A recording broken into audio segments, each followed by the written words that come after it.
Ya,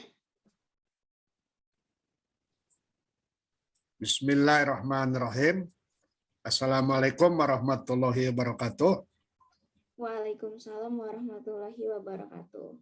Pada video kali ini, Saudari Dinda Damarisa Angkadewi Ya, Pak. akan menyampaikan pemaparan tentang manajemen sumber daya manusia ya. Betul. Gimana? Apa kabar Saudari Dinda? Sehat? Alhamdulillah baik. Sehat. Ya. Silakan dimulai presentasinya. Ya. Assalamualaikum warahmatullahi wabarakatuh. Waalaikumsalam. Pada kesempatan kali ini, saya akan menjelaskan terkait manajemen sumber daya manusia. Materi ini disusun oleh saya sendiri dan Bapak Atep Afia Hidayat. Selanjutnya kita masuk ke manajemen sumber daya manusia.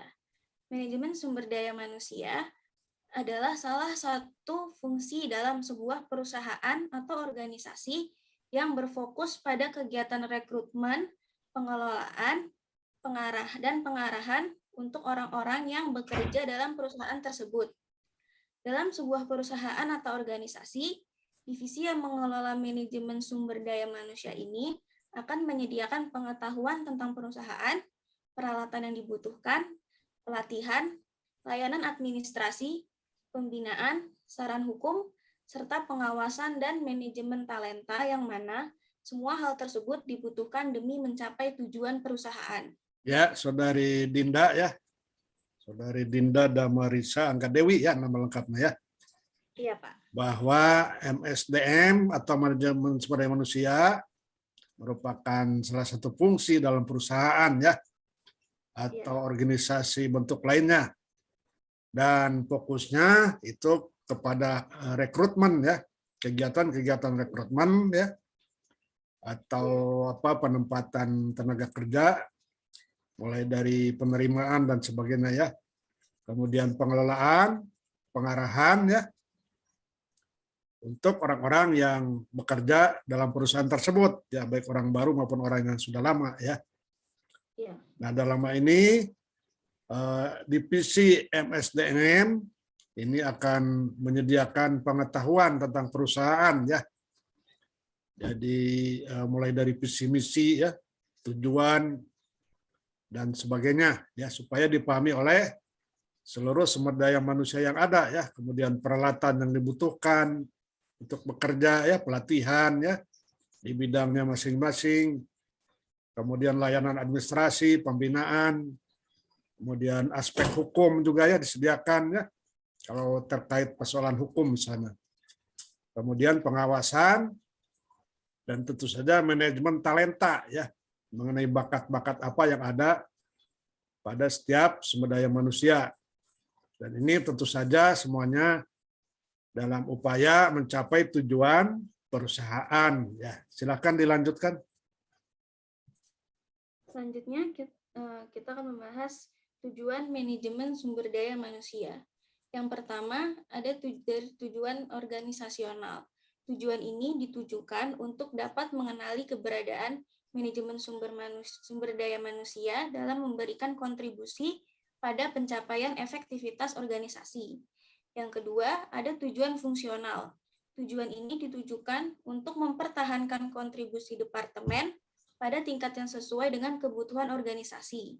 Sumber daya manusia akan menjadi tidak berharga jika manajemen sumber daya manusia memiliki kriteria yang lebih rendah dari tingkat kebutuhan organisasi. Selanjutnya ada tujuan sosial. Tujuan sosial ditujukan untuk secara etis dan sosial merespon terhadap kebutuhan-kebutuhan dan tantangan-tantangan masyarakat melalui tindakan minimasi dampak negatif terhadap organisasi. Yang terakhir ada tujuan personal. Tujuan ini ditujukan untuk membantu karyawan dalam pencapaian tujuannya. Minimal tujuan-tujuan yang dapat mempertinggi kontribusi individual terhadap organisasi. Tujuan personal juga harus dipertimbangkan karena jika tidak, kinerja dan kepuasan karyawan dapat menurun dan akibatnya karyawan dapat meninggalkan organisasi atau perusahaan. Ya, Saudari Dinda, Di sini ada beberapa tujuan dari MSDM. Nah, yang pertama tentu saja tujuan organisasional ya, menyangkut tujuan organisasi. Di sini ditujukan untuk mengenali keberadaan MSDM ya dalam memberikan kontribusi terhadap pencapaian efektivitas organisasi. Nah, jadi dalam hal ini memang ada target pencapaian dari setiap organisasi yang harus dicapai secara efektif dan efisien ya. Dan peran MSDM sangat menentukan ya. Jadi bagaimanapun setiap sumber daya manusia yang ada di perusahaan harus memberikan kontribusi yang optimal ya. Kemudian tujuan fungsional di sini bagaimana setiap departemen yang ada, setiap bagian yang ada memberikan kontribusi secara proporsional ya, sesuai dengan kebutuhan organisasi ya. Kemudian MSDM menjadi tidak berharga jika kriterianya lebih rendah dari tingkat kebutuhan organisasi. Jadi sumber daya manusianya itu bagaimana?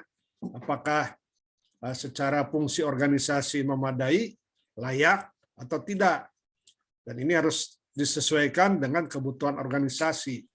Dengan demikian harus ada perbaikan kualitas SDM secara terus-menerus ya. Karena organisasi menghadapi tantangan dengan adanya perubahan yang semakin cepat ya di berbagai bidang. Kemudian tujuan sosial. Nah, ini menyangkut aspek etis dan sosial dalam merespons kebutuhan dan tantangan di dalam masyarakat ya. Jadi bagaimana di sini diupayakan untuk meminimalisir dampak negatif terhadap organisasi. Nah, dengan demikian maka hal apa yang ada pada masyarakat ya ini harus disesuaikan juga dengan bagaimana fungsi sosial dari organisasi. Jadi terutama di perusahaan harus ada tingkat kepedulian sosial yang memadai terhadap lingkungan, terhadap masyarakat ya. Dan ini biasanya di setiap perusahaan ditumbuh kembangkan adanya kepedulian sosial perusahaan atau organisasi lainnya. Tujuan personal di sini bagaimanapun harus ada upaya untuk membina atau membantu mendampingi setiap karyawan dalam mencapai tujuannya ya. Dengan demikian diharapkan ada kontribusi yang makin meningkat ya, setiap karyawan, setiap pegawai, setiap individu, setiap SDM terhadap organisasi. Dan ini harus dipertimbangkan ya, tujuan personal ini karena karyawan itu atau pegawai harus merasa nyaman ya. Supaya motivasinya tetap terpelihara bahkan makin meningkat ya. Kalau tidak kan bisa-bisa pada meninggalkan perusahaan tersebut atau organisasi tersebut ya. Silakan dilanjutkan. Selain dari 4 tujuan yang sebelumnya sudah dijelaskan, menurut Sunarto, manajemen sumber daya manusia memiliki tujuan sebagai berikut. Yang pertama, meningkatkan dan memperbaiki kualitas tenaga kerja dalam organisasi yang diukur dari kontribusi, kemampuan, dan kecakapan dalam melaksanakan operasional pekerjaan. Yang kedua, menciptakan lingkungan yang harmonis dan produktif, baik antar tim maupun antara manajemen dan karyawan. Yang ketiga, menghargai elemen sumber daya manusia berdasarkan prestasi yang telah dicapai. Yang keempat, meningkatkan kesejahteraan para karyawan baik secara fisik maupun mental. Yang kelima, melakukan pendekatan yang humanis dalam proses pengelolaan karyawan yang berlandaskan keadilan, perhatian, dan transparansi. Yang keenam, mengelola tenaga kerja dan mempertimbangkan perbedaan kebutuhan dan keinginan individu dan kelompok yang difasilitasi dalam penyampaian aspirasi.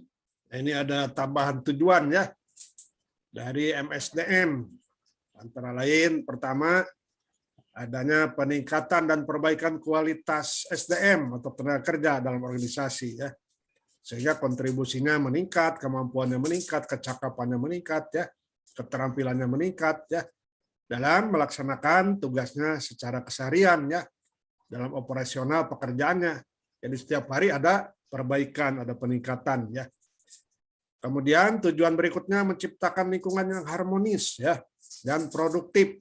Nah, jadi orang bekerja itu harus nyaman ya. Bagaimana lingkungannya ya?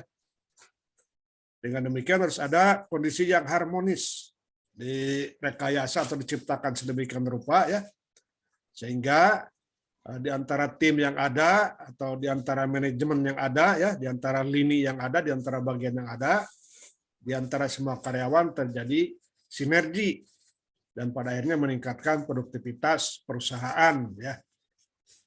Kemudian prestasi juga harus dihargai ya. Jadi setiap karyawan itu memiliki prestasi sendiri-sendiri, ada yang baik, ada yang kurang baik, ada yang tidak berprestasi. Ini harus diberikan apresiasi oleh pihak manajemen ya. Kemudian kesejahteraan karyawan atau pegawai juga harus diperhatikan secara terus-menerus ya. Baik secara fisik, mental, intelektual, spiritual ya.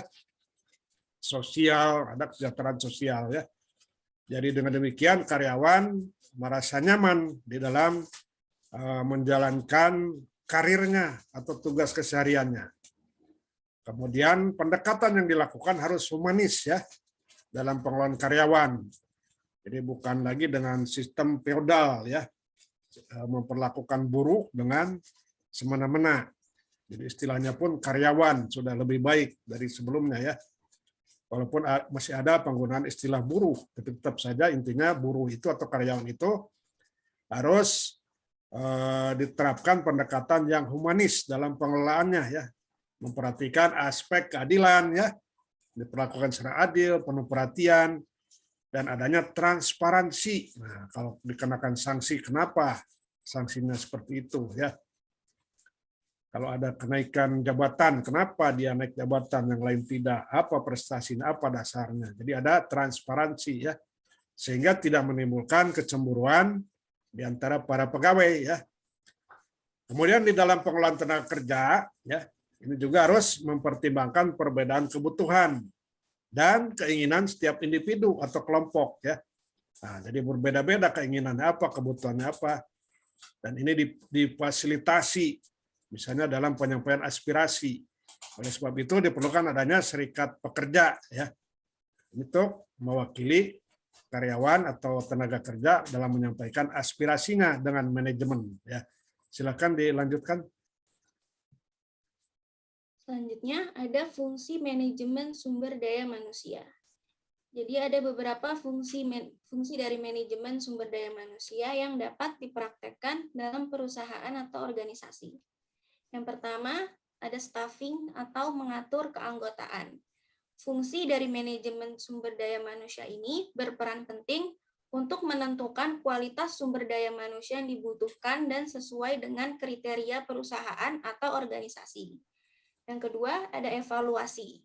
Evaluasi yang di sini dimaksud dalam melakukan pelatihan dan penilaian. Pelatihan diberikan kepada calon karyawan atau karyawan baru agar divisi manajemen sumber daya manusia dapat memberikan evaluasi atau penilaian. Selain itu, pelatihan juga diberikan kepada para manajer untuk membuat standar kinerja yang dinilai baik dan membuat sebuah penilaian yang akurat. Yang ketiga, ada penggantian dan kepuasan. Divisi manajemen sumber daya manusia harus memastikan pemberian reward meliputi gaji pokok, bonus, insentif, asuransi, jatah cuti, dan lainnya terhadap sumber daya manusia sesuai dengan keputusan yang dibuat dan juga sesuai dengan hukum atau peraturan standar seperti UMR. Reward ini biasanya diberikan berdasarkan pada evaluasi dari pihak manajer. Ya, Saudari Dinda, ini adalah fungsi-fungsi MSDM ya. Yang pertama staffing, mengatur keanggotaan. Memang di sini harus ada penentuan ya, sesuai dengan kebutuhan, kualitasnya seperti apa, dibutuhkan di tempat yang mana, di bagian mana, sesuai dengan kriteria perusahaan atau organisasi ya. Jadi dalam mengatur keanggotaan ini memang penting sekali dan merupakan fungsi pertama ya. Mengevaluasi juga penting ya. Di sini termasuk dalam melakukan pelatihan dan penilaian ya. Pelatihan ini biasanya diberikan kepada calon karyawan ya, atau karyawan yang sudah ada supaya dapat meningkatkan motivasi dan kinerjanya dan juga keterampilannya ya. Dan ini dilakukan evaluasi dan penilaian apakah melalui pelatihan tersebut bertambah baik kualitasnya atau sama saja ya. Kemudian juga ternyata bukan hanya karyawan atau pegawai yang diberikan pelatihan. Manajer pun harus mengikuti pelatihan ya, terutama dalam pembuatan standar kinerja ya. Kemudian dalam pembuatan penilaian yang akurat, objektif, transparan ya. Sehingga bisa mengelola MSDM sedemikian rupa ya. Dan visi dan misi perusahaan bisa tercapai. Kemudian menyangkut kepuasan ya, dan juga penggantian di sini juga penting ya. Memang harus ada penghargaan kepada pegawai ya, karena sifatnya adalah sumber daya manusia yang terkelola dengan baik ya. Antara lain dalam bentuk gaji pokoknya bagaimana, bonus, insentif, asuransi ya, asuransi kesehatan, asuransi kecelakaan dan sebagainya, jatah cuti, kapan jatah cutinya, berapa hari ya. Kemudian ini juga penting karena untuk meningkatkan motivasi dan kenyamanan di dalam bekerja ya. Ini tentu saja sesuai dengan peraturan yang ditetapkan oleh pemerintah, antara lain menyangkut upah minimum regional ya, baik tingkat provinsi, tingkat kabupaten dan sebagainya.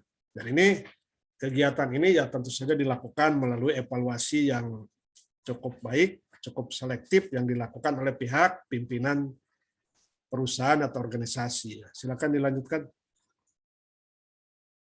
Fungsi selanjutnya adalah pelatihan dan penasehat. Pelatihan di sini dirancang untuk calon karyawan, karyawan baru, atau juga karyawan lama demi menghasilkan kinerja yang lebih berkualitas. Sementara itu, penasehat berfungsi memberi masukan kepada pihak manajer serta membantu mencarikan solusi bila terjadi permasalahan selama proses pengembangan. Yang kelima, membangun relasi. Manajemen sumber daya manusia berperan penting dalam membangun relasi dengan karyawan seperti melakukan negosiasi dengan pihak perserikatan pekerja untuk mengurangi datangnya keluhan dari pekerja agar tidak terjadi tindakan tidak sehat yang dapat dilakukan oleh para karyawan seperti mogok kerja dan demonstrasi. Yang keenam, menciptakan kondisi aman dan sehat. Manajemen sumber daya manusia mempunyai fungsi, salah satunya itu sebagai pencipta kondisi yang aman dan sehat untuk menghindari hal-hal yang tidak diinginkan dan beresiko seperti kecelakaan kerja yang dialami pekerja. Ya, Saudari Dinda, memang fungsi berikutnya ya. Di sini antara lain pelatihan dan penasehatan atau konsultasi ya. Jadi di sini pelatihan itu yang memang untuk meningkatkan kualitas kinerja ya, termasuk motivasi sehingga produktivitas bisa meningkat, efisiensi dan efektivitas kerja pun bertambah baik ya. Kemudian juga ada penasehat atau konsultasi ya, di dalam perusahaan ada bagian yang menangani ya, mencarikan solusi jika terjadi persoalan atau masalah ya di dalam berorganisasi atau di dalam menjalankan perusahaan. Ini bagian konsultasi ini jelas penting ya, karena ada aspek-aspek tertentu yang mandek misalnya ya. Di dalam penanganannya ini harus melibatkan dialog ya, harus ada ahli khusus yang memberikan nasihat ya. Kemudian relasi jelas antara manajemen dengan karyawan, harus ada relasi yang baik ya, harus ada interaksi yang baik, karena di sini akan terjadi hal-hal yang tidak diinginkan kalau dalam komunikasi terjadi kesalahan atau mispersepsi ya. Dengan demikian relasi menjadi sangat penting ya. Dan sebenarnya hal-hal seperti mogok, demonstrasi itu tidak perlu terjadi kalau kebutuhan pegawai atau karyawan bisa dipenuhi dengan baik ya, kebutuhan apapun ya bisa difasilitasi dengan baik ya, bisa dinegosiasikan dengan baik. Jadi dengan demikian pihak manajemennya pun harus ada ahli-ahli atau orang-orang tertentu yang piawai di bidang negosiasi dan pengembangan relasi ya. Kemudian menciptakan kondisi aman dan sehat, jelas setiap perusahaan, setiap organisasi ya harus ada kondisi yang nyaman untuk berkreasi bagi sumber daya, bagi anggotanya ya. Dan ini memang penting sekali. Karena apa? Karena kalau kondisi lingkungan kerja tidak sehat, maka akan menimbulkan beragam resiko, ya, termasuk resiko keselamatan kerja, ya, resiko kesehatan pegawai. Nah, ini harus diciptakan kondisi yang aman dan sehat. Ya, silakan dilanjutkan. Fungsi selanjutnya yaitu mendalami masalah. Manajemen sumber daya manusia juga memiliki fungsi sebagai pencari solusi. Dan sebagai pencari solusi yang dapat dilakukan adalah dengan mengumpulkan berbagai informasi yang terkait dengan masalah yang ada dan menganalisisnya agar terciptanya solusi. Yang selanjutnya ada pengintegrasian. Integrasi yang dimaksud adalah menyatukan kepentingan perusahaan dengan kebutuhan karyawan. Jika integrasinya bagus, tentu kerjasama akan lebih menguntungkan bagi kedua pihak. Yang terakhir ada pemberhentian. Pemberhentian karyawan atau yang biasa disebut PHK adalah proses pemutus atau mengakhiri kontrak dan hubungan kerja antar perusahaan dengan karyawan. Karyawan yang berhenti juga perlu mendapat perhatian karena dapat mempengaruhi operasional perusahaan. Ya, Saudari Dinda, memang muncul permasalahan, ya, di dalam berorganisasi. Jadi tidak ada organisasi yang bebas masalah, ya. Organisasi tingkat manapun atau jenis apapun. Dan di sini MSDM berperan sangat penting untuk mencari solusi, ya. Jadi tidak bisa membiarkan persoalan berlarut-larut sehingga mengganggu jalannya organisasi. Bagaimana caranya? Ya, antara lain dengan mengumpulkan berbagai informasi, ya, dan menganalisisnya sehingga didapatkan solusi atau pemecahan masalah yang dihadapi oleh SDM atau karyawan, ya. Kemudian pengintegrasian di sini maksudnya ada dua kepentingan, ya. Nah, ada kepentingan karyawan, juga ada kepentingan perusahaan. Ini harus diintegrasikan, dicari titik temunya, ya. Dan ada kepentingan pemerintah sebenarnya. Jadi tripartit, ya. Ada pemerintah, ada perusahaan, ada karyawan. Pemerintah punya kepentingan, perusahaan punya kepentingan, karyawan punya kepentingan. Ini dicari titik temunya untuk saling menguntungkan bagi semua pihak, ya.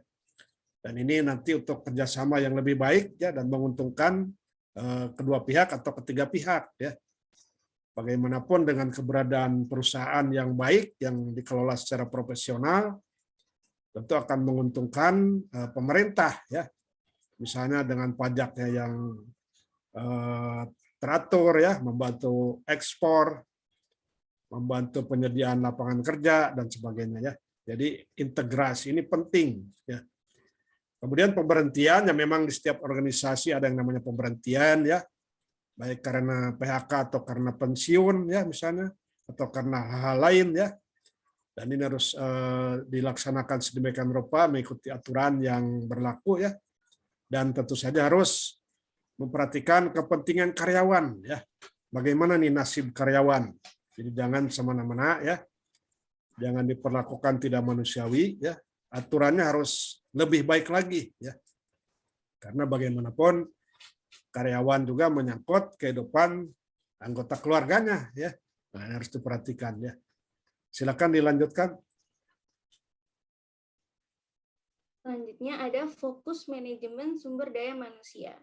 Fokus manajemen sumber manusia ada pemberian kompensasi, perekrutan, manajemen kinerja, pengembangan perusahaan, keselamatan karyawan, kesehatan karyawan, tunjangan karyawan, motivasi kerja, komunikasi, dan yang terakhir administrasi dan pelatihan karyawan. Di sini fokus manajemen sumber daya manusia juga meliputi pengelolaan karyawan dan budaya kerja serta nilai lingkungan kerja secara strategik dengan pendekatan yang tepat. Fokus manajemen sumber daya manusia diharapkan mampu terlibat dalam pemanfaatan karyawan secara strategis dan memastikan bahwa program untuk karyawan bisa memberikan dampak positif pada perusahaan. Ya, ini beberapa fokus dari MSDM, ya. Yang terpenting pemberian kompensasi, ya, jelas, ya. Nah, karena dia sudah berkontribusi, maka wajib ada kompensasi yang sepadan. Ya. Kemudian perekrutan, nah, merekrut pegawai-pegawai baru atau anggota-anggota baru, ya. Kemudian manajemen kinerja, jelas kinerja harus dikelola dengan baik supaya berkualitas dan meningkat terus, ya, berkontribusi bagi pertumbuhan perusahaan, ya, atau organisasi. Kemudian pengembangan perusahaan, jelas, ya, perusahaan tidak bisa dikelola hanya dengan cara yang biasa-biasa saja, tapi harus positif, progresif, dan proaktif, tidak stagnan, ya, harus tumbuh kembang, ya, bertambah, bisnisnya bertambah, ya, jumlah karyawannya meningkat, ya, kemudian asetnya meningkat, omsetnya meningkat, dan sebagainya. Keselamatan karyawan jelas penting, ya, karena ini menyangkut kehidupan kemanusiaan, ya, bagaimana harus diperhatikan dengan serius. Kesehatan karyawan juga penting, ya, karena kalau tidak sehat atau kurang sehat akan menimbulkan penurunan produktivitas, ya, produktivitas kerja akan sangat menurun sehingga perusahaan terancam kerugian, ya. Tunjangan juga penting karena untuk memberikan penghargaan kepada karyawan, motivasi kerja, nah, ini penting, tiap hari harus diberikan motivasi, ya, melalui berbagai strategi, berbagai teknik, berbagai cara, berbagai media yang ada. Komunikasi jelas penting, ya. Inilah makanya diperlukan kemampuan komunikasi yang baik, ya. Ada public speaking yang baik di antara manajemen dengan karyawan atau di antara karyawan, ya. Kemudian administrasi dan pelatihan juga penting, ya. Karena bagaimanapun di dalam pengelolaan ada hal-hal yang harus diadministrasikan, ya, ditata, dikelola dengan baik, ya. Pelatihan penting untuk meningkatkan kemampuan. Silakan dilanjutkan. Selanjutnya ada peran manajemen sumber daya manusia dalam sebuah perusahaan atau organisasi.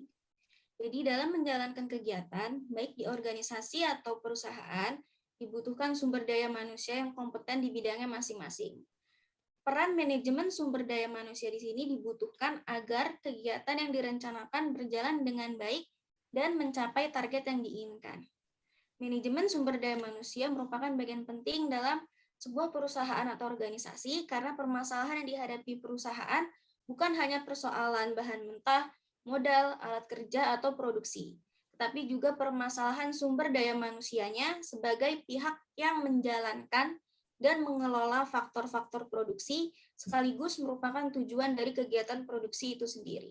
Ya, memang peran MSDM dalam perusahaan atau organisasi sangat penting, ya.